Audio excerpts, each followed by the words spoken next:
May nagpadala sa atin guys ng bagong inverter at alam nyo guys ang laki niya. Eto guys oh. Solar hybrid inverter. Wow. From DEYE. Alam naman natin guys na pag ganitong brand bigatin yan. So para sa mga interested ng DEYE inverter, eto guys, bisitahin nyo po sa www.deyeinverter.com. Marami po silang mga inverter doon, maraming mga product. Mga interested, nasa description box yung link. Nakita siguro nila na nagkakaproblema tayo sa current na ginagamit nating hybrid. Kaya nagpadala sila ng unit para subukan natin. So ito guys, ang unit na pinadala nila ay Sun 3.6 kW. Grabe, ang lakas niya. Ang laki. Sa box pa lang, grabe guys, ang laki niya.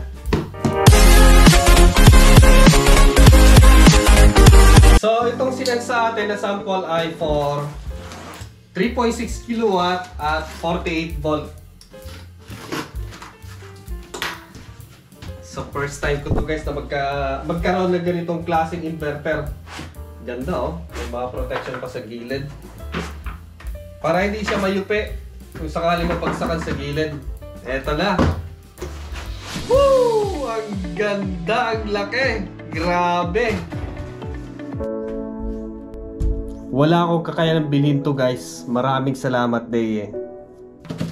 So meron siyang user manual. Then, merong box dito sa side. Mga accessories. Balikan natin mamaya. Tapos, additional na mga accessories. Then, yung mismong inverter. Ang laki niya guys, oh. Ang laki. Ang bigat. Kaya palaki ng box. Yeah! Ang bigat.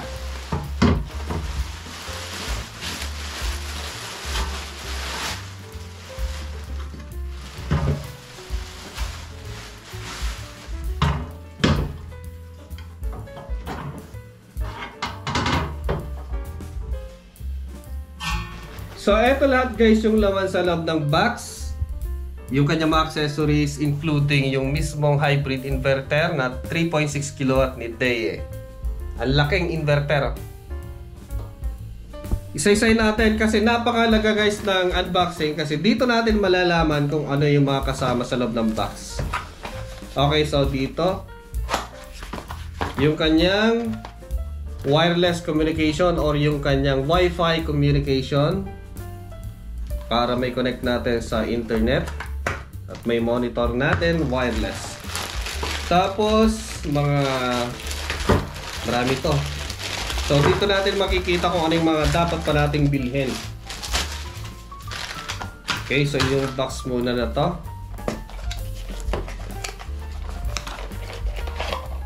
Yung kanyang current coil guys para sa kung sakasakaling magbebenta tayo ng kuryente sa grid. Sensor plus MC4 spanner, mga MC4 female at male. Ang ganda ng kanyang iba guys pala yung talagang genuine na metal sa loob. Solid siya. Yung mga nabibili, yung gaya ng binili ko na nakakabit dyan, may butas sa loob yung male. So dito wala, solid siya. So talaga kaya niyang mag-handle ng high voltage, high current. Plus yung kanyang temperature sensor para sa ating battery. May kasamang mga screw. Dalawa din. Allen wrench pang bukas dito sa unit. Oh, sakto. Okay, sensor yan guys, temperature sensor, mahaba. Kukonek sa loob ng unit. Mga expansion bolt kasi mamount natin sa pader. 4. Oh, kita niyo na. Kung sakaling hindi natin unbox at direct tayo mismo sa unit, di na natin alam na meron palang mga ganitong unit. Yan. Plus mga filter. Ayan, mga ferrite ring para sa kanyang, alam niyo na. Yung unit ko dyan ay wala siyang mga ganito, walang kasama. So, pang filter yan guys para sa input, output. Ito naman para sa battery, ang laki oh. Meron ako dito. Yun nga lang, mas maliit. Malaki siya. Pang battery kasi. So, ang size na pwede dito ay number 2. Isang loop lang siya. Okay? Number 4 at number 2. Plus, yung kanyang communication cable para sa BMS. Kung sakaling bibili tayo ng battery sa kanila, eto, sakto. Ayan. Then yung manual. Ang sukat nito guys, para may idea kayo, yung lapad niya ay nasa 13 inches. Pero kung kasama yung kanyang PV switch, eto, maabot siya ng 14.5 inches. Tapos, yung taas naman niya ay 17 inches. Pero kung kasama yung kanyang MC4 connector dito at yung kanyang cable gland, nasa 19 inches. Tapos, yung kanyang kapal, kasi ito guys ay walang blower, ambient lang yung magpapalamig dito, so tahimik siya. Nasa 9.5 inches. Isang napansin ko kasi kanina nung binuksan ko, aluminum pala lahat yung kanyang chassis. Kaya wala ka ng pangangambahan, nakakalawangin. Tapos yung kanyang mga bolt ay stainless. Kahit yung nandito, stainless na rin siya. Then yung kanyang bracket ay made of aluminum. So wala kang pangangambahan, nakakalawangin. So dito sa side meron siyang switch. Tapos yung kanyang TV switch. So kahit hindi na tayo maglagay ng circuit breaker para sa PV, yung iba kasi naglalagay para sa kanyang SPD. So ang size pala dito, yung mismong inverter ay 5.5 inches. Then dito sa kanyang harapan ay meron siyang 4 na LED indicator para sa kanyang DC, AC, normal at alarm. Then yung kanyang logo na DEYE. Tapos meron siyang 2x3 inches na colored touchscreen display. So dito tayo mag-set, makikita natin yung mga work mode niya. Tapos kung mag-set tayo ng parameter dito din, touchscreen po siya. Then meron siyang 4 na key, up, down, escape, then enter. Then kung magwa-wiring tayo, ito yung bubuksan natin. Meron siyang kasamang pambukas dito. Yan. Stainless yan guys. So hindi siya kakalawangin. Then dito sa ilalim, yung kanyang mga cable input. Tapos meron na siya guys, cable gland. Isang kalaban kasi ng inverter natin, mga electronic, mga butike, mga insekto. So kung may butas yan sa ilalim, may space na papasukan, doon siya nagkakaroon ng problema. So dito, maganda kasi meron siyang cable gland. Nakasil. Yun o. So ilalagay natin yung wire, bubutasin natin yan, then di makakapasok ang insekto. Kahit butike. Butike na lang, talagang sumisira ng mga gamit yan. Inverter, aircon, sa board pa naman nasusunog.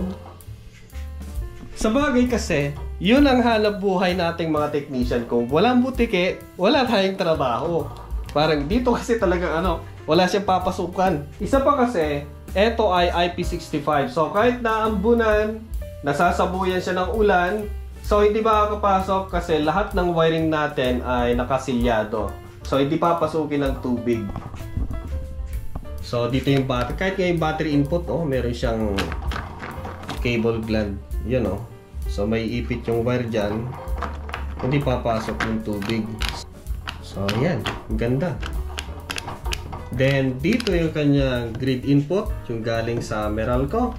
Dito naman yung load or output na ating inverter. Then generator. Kung may generator tayo, optional yan. Sakaling makulimlim, walang grid, so pwede tayo mag-charge gamit ang genset.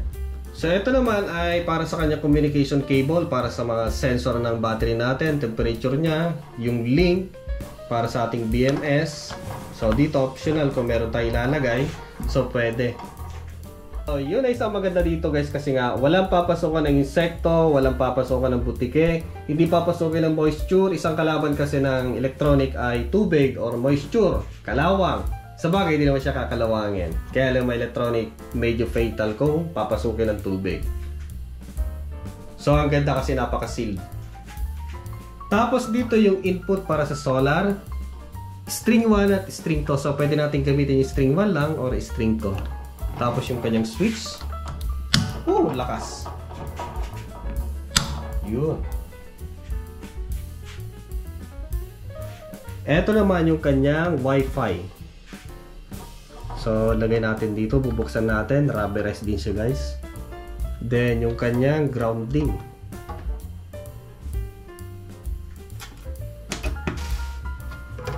Yun o. Malambot. Tapos stainless. Stainless din yan guys.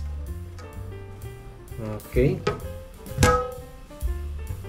So lahat ng butas niya, lahat ng butas nito ay dead end. So hindi papasok ang tubig sa ilalim. So mapapansin niyo dito guys, talagang pinagkasya ni Deye lahat ng mga parts sa loob. Kung maaari, i-minimize niya, pero talagang napakalaki pa rin guys. So dito yung input ng grid, papasok dito yung wire. Then yung load or output ng hybrid. Tapos yung genset input. Tapos meron siyang circuit breaker from grid. So meron siyang mga bus bar dito. Ito yung kanyang load. Ang lalaki ng wire guys, oh. Kung di ako nagkakamali, number 10. Tapos silicone yung kanyang balat. Ito yung genset. Tapos mga connection para sa BMS. Okay, then ito naman yung mga connection para sa kanyang temperature sensor, yung current coil at mga relays. Ang lalaki ng capacitor, oh. Yung tataba. Tago natin ulit. Tapos ito naman yung PB input. Meron siyang mga filter dito, mga ganito guys, oh, yung bilog-bilog filter. Then additional na EMI filter circuit sa loob. Ito naman yung switch. Tapos bus bar para sa kanyang connection ng battery. Solid. And additional na EMI filter para sa grid. So ang dami niyang filter. Solid. Additional na mga wirings dito sa input na panel. So dito hindi na natin bubuksan kasi nga under warranty pa rin siya. So dito lang tayo. So may konting problema lang tayo guys kasi nga hindi pa natin siya pwedeng i-full capacity test or i-install kasi nga wala pa akong battery na tama para dito. Kasi yung battery nito guys nasa 48 volts. So medyo may kamahalan para i-provide. Okay sana kung 24 volt, may mahiraman lang ako dito. Tapos yung current setting ko dito ay 12 volt. Kaya ngayon ay hindi pa natin siya pwedeng i-install or full capacity test or load test kasi nga wala pa akong battery para dito. Kaya nang sinabihan ako ni Deye about sa inverter, ang gusto ko lang sana ay 24 volt kasi mas magaan i-provide yung battery niya na 24 volt. Pero sabi niya sa akin, what about 48 volt, yung mas mataas na rating. Sino ba na walang ayaw? Kasi nga, malakas na inverter yan. Deye guys, oh, branded na klase. Kaya lang kasi, yung battery mahirap i-provide. So, times 2, times 3 yata ang presyo. Tapos sa shipping, talagang sulit ka naman. Kung ano yung binayaran mo, sulit. Diba? So, pansamantala, kasi nga wala pa akong battery dito, eto muna. So, adjust na lang natin ang 50 volt. Then, tingnan natin yung output niya at kung gaano kaganda yung kanyang display. Kasi nga, touchscreen siya. Okay, so, ganun na muna. And the future ay magdi-DIY tayo ng battery. Sa tingin ko guys, si Deye pa lang ang nagmamanufacture ng mga hybrid inverter. Inverter na mga naka-design for harsh environment. Kagaya ng mga waterproof, single phase, split phase, 3 phase na malalaki, mga pang-industrial.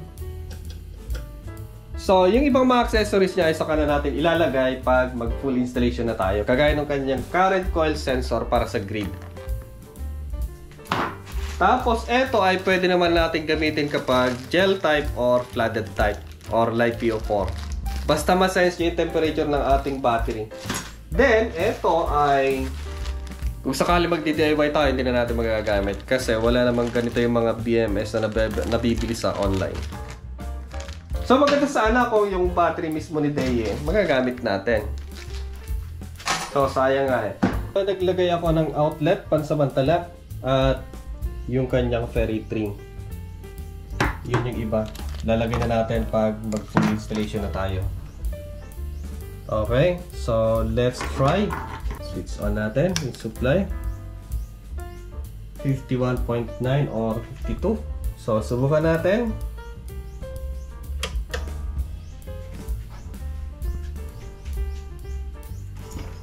Tingnan natin kung malinis yung kanyang output.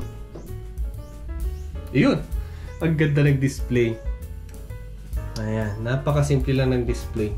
Hindi siya masyadong malakas, hindi alluring ko ba pag dumadaan kapag madilim, hindi masakit sa mata. Sakto lang siya guys. So touchscreen siya. Ayun, ang ganda. Ang ganda kasi ka touchscreen. O, diba? O, yung solar. So dito makikita natin yung solar na input. Then yung battery. Yung load natin. Yung grid. So dito makikita natin yung buy at sell. So pwede tayo magbenta at syempre gagamit. Then yung setting natin, dito ay nakaset na ako sa 60 Hz. Battery setting, then basic setting. Ganda kasi touchscreen siya. So hindi ko pa siya kabisado masyado. At kapag may battery, mapapamiliarize ko to. Nakakabulol, nakaka-excite talaga. Oh. Ay, lako. So, dito yan guys. Oh. Malamang siguro ay tinitingnan niya yung mga error bago siya mag-on. So, yan. Umandar na siya guys. Ayun oh. Meron ng arrow. Oh, galing diba? So, ang kinakain niya ngayon sa battery ay 36 watts. So, nasa 1 ampere lang siya. So, ang ginagamit ko ngayon na inverter ay umaabot ng almost 3 ampere. So, ito mas magaan. You know, 1 ampere lang siya. Katahimik guys. Walang maingay na blower or fan. Ayun o, maandar na siya. Yung output niya 230 volt AC. Galing. Hindi ko pa kabisado guys, kaya nangangapa pa ako dito. Check natin yung output. 231 volt AC. Lupet. Tapos ang tahimik. Check natin yung kanyang waveform. Malinis.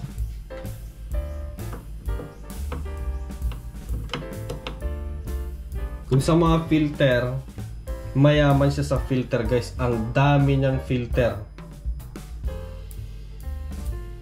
Galing oh. Ang linis na sine wave. Isa pa. Para makita natin yung buong structure. Yan oh. Malinis. I-try natin dito sa 40 watts na LED.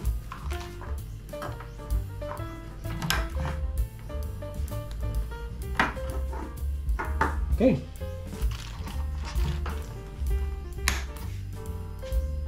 Ayan na. I-check natin kung pares yung kanilang reading na 40 watts. Power 61 watts. Siguro kasama na dito yung kinakain ng kanyang inverter. Okay, so makikita natin dito yung napoproduce niyang kuryente. Okay. So, hindi ko pa masyadong kilala yan. Subukan nga natin yung 100 watts kung kayang i-drive ng power supply natin na 5 ampere lang. Mag-shutdown kaya? 100 watts to, iba di niya kaya. Ayun, kaya niya. Ah, ganun pala. So, halos ang kinakain lang niya sa battery kung sakasakali ay nasa 3 ampere. Ang lupet. 157 watts. Pero kung 12 volt yung setting ko dyan, mamamatay yan kasi nga mababa yung supply. So, dito ay hindi masyado mabibinat. So, in the future, ang susunod nating project ay sa battery. Pero matatagal kasi nga wala pang budget. Paplanuhin mo na yan. Unplanned kumbaga na ano nito. Ang battery kasi may kamahalan yan, lalo malaki yung kailangan nito. Nasa 48 volts. So, ang gagamiting BMS nito ay S16 na klase ng BMS. Kahit makabuo lang na ano, 100 AH na battery. Pang simula. Laki ng ano kailangan nito. So sa ngayon ay initial test muna, ganyan lang muna. At pag meron ng battery, sasalpak na natin. At siya nga pala guys, bago natin tapusin itong video na to, para sa mga naghahanap ng inverter, si Deye po, marami po silang inverter. May micro inverter, split inverter, hybrid inverter, 3-phase na inverter, meron po sila. Ilalagay ko na lang po sa description box yung link ng kanilang store. So, bisitahin nyo po para makapili kayo ng gusto yung inverter. Okay, so maraming salamat sa inyong panonood sa video na to. At yung talagang full na installation nito ay pag nakabuo na tayo ng battery para ayos at dire-diretso na doon.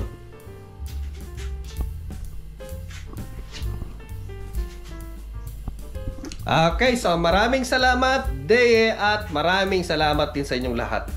Bye-bye!